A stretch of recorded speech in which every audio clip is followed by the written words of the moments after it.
It's very common to hear a vague lament that people believe what they want to believe. People only see what they want to see.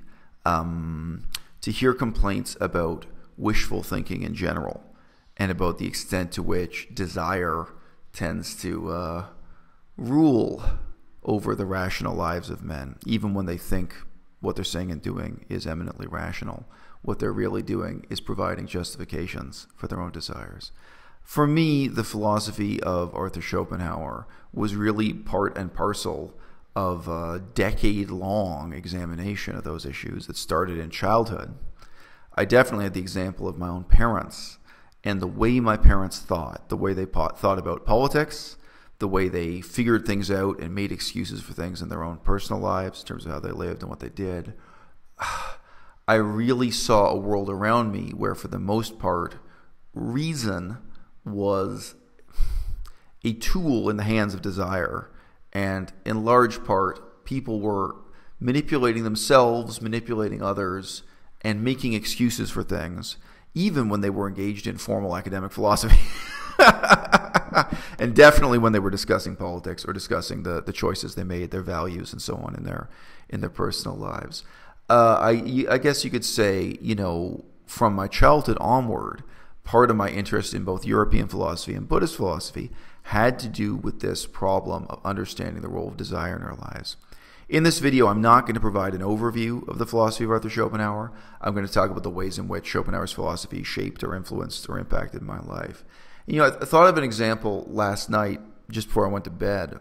One of my employers, one of my bosses, a guy who was directly my boss, I remember he read this formal academic linguistic theory. It was a paper presented at a linguistics conference.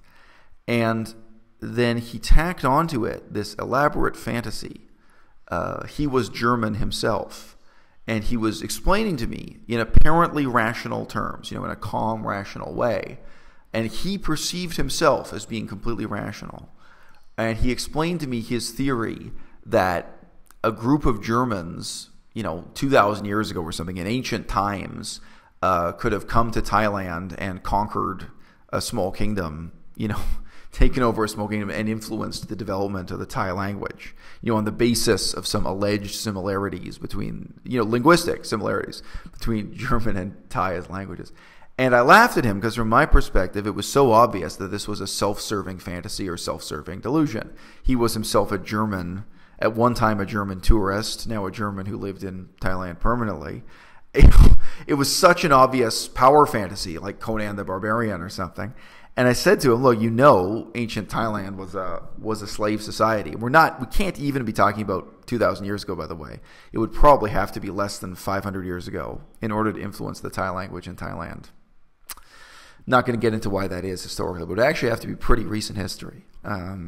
Because at one point, there were no Thais in Thailand. The Thai migration and linguistic formation in Thailand is much more recent than people want to believe it is. Anyway, modern Thai is not an ancient language, long story short. But I said to him, even if you had this fantasy on the basis of reading this academic article, why wouldn't you assume that there were Germans who were shipwrecked here and became slaves, who were shipwrecked in Thailand and ended up as slaves here? Why wouldn't you assume some other more plausible explanation rather than them arriving here as conquerors and forming a kingdom of their own within Thailand, and then leaving no historical evidence? And that is a ridiculous, tinfoil hat theory. But this guy was talking to him, and he's an intelligent human being, and, he's in some ways well-read, reading an academic paper. And to him, it's invisible. To him, the extent to which desire is shaping what he sees and what he doesn't see, is shaping his thoughts, is motivating his speculation and his perception of that speculation as reasonable and so on. Even though it's a small example, it's not nearly as salacious as the type of delusion you get into with, personal romance or what have you. When desire is really shaping how people think and feel and behave in a very sharp and obvious way. My whole life, I mostly grew up around left-wing people who are on the far left wing for the most part, somewhere between, socialist and communist, a lot of the people I grew up around. and the way they thought about politics and history, whether recent politics or politics now from 100 years ago, 1917, the way they would see some things and not see others, self-selected blindness. That was a big deal to me as a young man. Like even 12 years old, I was really bothered by that. Willing ignorance, voluntary ignorance. And the people, they didn't see themselves as being voluntarily, as being willingly ignorant, Those were really issues that haunted my youth. So when I encountered, philosophy of Arthur Schopenhauer, I was not interested in the metaphysical side of what he did. I mean, it's very true to say that Schopenhauer's concept of the will with a capital W, if you like, is not the same as desire. I mean, if you're teaching a course, to university students or something, you can't mix up Schopenhauer's concept of the will and Schopenhauer's concept of desire. You can see that very clearly, for example, in Schopenhauer's work, The Will in Nature, or Schopenhauer's influence on Charles Darwin and on early Darwinist thought, and so including social Darwinism, but in general, philosophy of nature, evolution, etc. I mean, the concept of evolution itself was really new and contested during Schopenhauer's life, and he was influential, for better and for worse in that. I realize my interest in Schopenhauer is not at all Schopenhauer's own interest in why he wrote those books and why he propounded that philosophy. But, in the same way, I do think that any serious reading of Buddhist philosophy, Theravada Buddhist philosophy, is going to lead you to question the roots of desire and in what way our perception of the world is different with and without desire, to put it like that.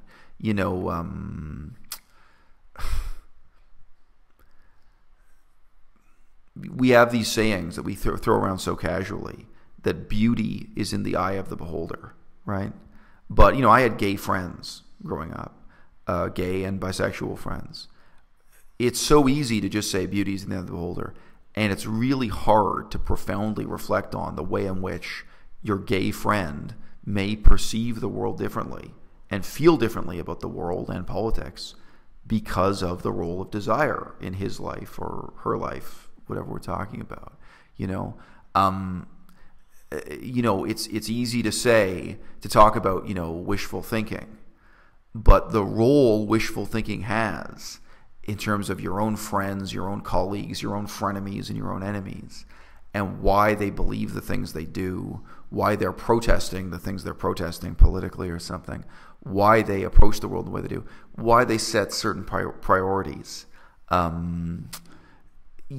they even aware themselves that they made a choice when they got outraged over the war in Yugoslavia?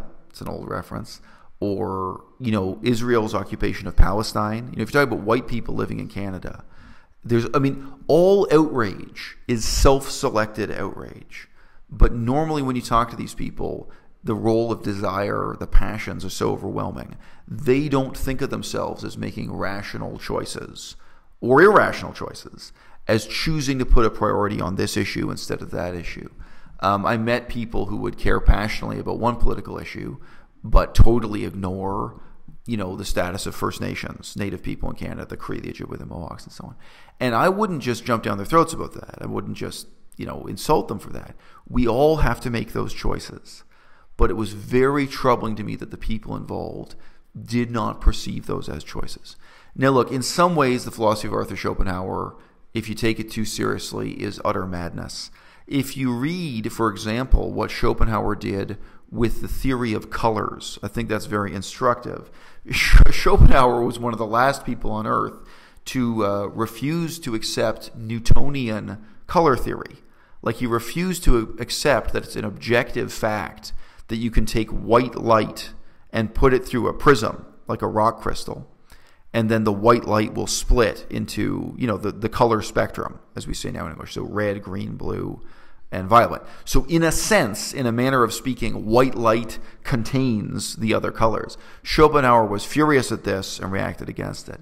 And that's a really instructive example of the way in which Schopenhauer doesn't separate the subjective from the objective world. He's really talking about the psychology of color, the psychology of the perception of color. and not the objective reality of what happens when you take light and put it through a prism. That's obvious to me. That's probably obvious to 99% of modern people today. And you can say, well, look, Schopenhauer, you're making this interesting point about how we perceive color, how we think about color, but this can't possibly have the same kind of reality as the laws of physics, the discussion of Newton's theory of color, and the way light actually operates in a laboratory. This is ridiculous. In the same way, and in parallel to that, you know, what Schopenhauer says about the will existing objectively in contrast to the perception of phenomena or material reality, if you take it seriously, it's complete madness. But definitely for me, in terms of the significance of reading Schopenhauer, it was just this long, complex meditation on the role of desire in life, desire and perception, desire and what we think of as objective reality, when most of the time in our personal lives or in our political lives, we're not dealing with objective reality. We're instead dealing with that difficult gray area where beauty is in the eye of the beholder, ugliness is in the eye of the beholder. You perceive things as important, or you perceive things at all because of desires and concerns that are in the eye of the beholder. And definitely, I mean, at the end of that process of study, in terms of all the bits and pieces that I found useful in both European philosophy and Buddhist philosophy, I was someone who was very detached about, very sharply aware of the role of my desires in shaping my own reasoning. And so my employer in Thailand, at that example, he reads this academic paper and has this kind of power trip fantasy. That's why that was so clear to me and so laughable to me in that split second, in that moment. I didn't have to go away and think about it or something. It was immediately obvious to me what the problem with his course of reasoning was.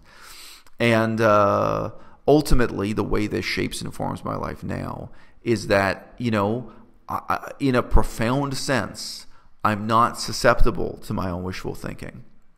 In a profound sense, I don't become trapped in the riddle of, you know, railing against ugliness that's merely in the eye of the beholder, or lusting after forms of beauty that are in the eye of the beholder. And that beauty can definitely include ideals and idealism, beautiful ideas, beautiful aspirations, you know, the things that motivate political activism and idealism. I'm profoundly detached about that in a way that I wouldn't be if I hadn't engaged in that decade or more of engagement with philosophy, both European philosophy and Buddhist philosophy, including Arthur Schopenhauer.